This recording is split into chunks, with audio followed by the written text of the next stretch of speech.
Monsieur le président, madame la ministre, mes chers collègues, il nous est demandé de ratifier l'accession de la République de Finlande et du Royaume de Suède à l'Organisation du traité de l'Atlantique Nord, la portant à 32 pays en 2022. Une question se pose, dans quel but ? Aujourd'hui, au sein de cette organisation, l'absence d'unité de vue crée les conditions d'une impuissance collective. Cela revient à réduire l'autonomie des États souverains européens en les soumettant aux exigences américaines dont les intérêts sont souvent divergents des nôtres.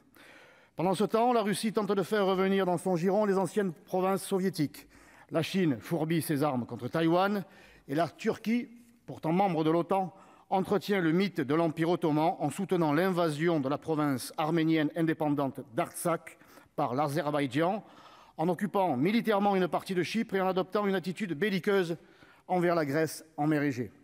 Ces impérialismes poursuivent leurs propres intérêts, leur propre destinée, et il en va de même pour le bloc nord-américain qui trouve dans la guerre actuelle en Europe l'occasion parfaite, pour ne pas dire l'opportunité, d'élargir son emprise et de souder les États liés au sein de l'OTAN contre l'ennemi russe. Résultat, les embargos à l'égard de la Russie favorisent les exportations des produits américains, notamment dans le domaine énergétique, et nous sommes condamnés, nous nous auto-condamnons aux pénuries et à l'inflation. Élargir l'OTAN, c'est réduire le monde au conflit entre deux blocs, anéantir la troisième voie et les tampons entre les États-Unis et la Russie. Avec un tel scénario, le risque de conflit mondial est réel. Nous rendons potentiellement belliqueux deux pays culturellement habitués à la neutralité en les forçant à intégrer le principe de défense collective tout en rendant progressivement inatteignable l'unanimité nécessaire à l'action. Le président de la République en 2019 l'avait pourtant affirmé. L'OTAN est en état de mort cérébrale. À quoi bon dès lors avoir intégré encore l'année dernière la Macédoine du Nord et intégrer la Finlande et la Suède aujourd'hui ?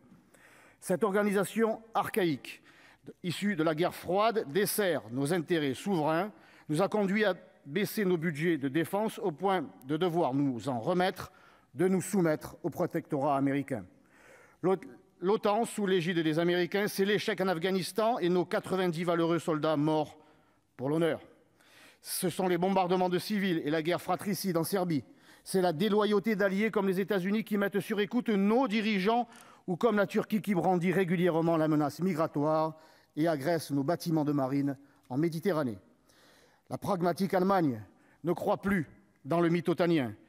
Elle a pris le tournant du réarmement et investit 100 milliards pour moderniser son armée et possède désormais un budget annuel de défense 2 fois supérieur au nôtre. Dans le conflit russo-ukrainien, la vocation de la France devrait être, pour retrouver sa tradition de non-alignement diplomatique, de dialoguer pour préserver l'espoir de paix. Dans cet esprit, je m'opposerai à l'élargissement de l'OTAN comme je me refuse d'ouvrir la porte à l'entrée de l'Ukraine en son sein. Je vous invite donc, mes chers collègues, à en faire de même afin de retrouver notre indépendance, notre efficacité et notre stabilité.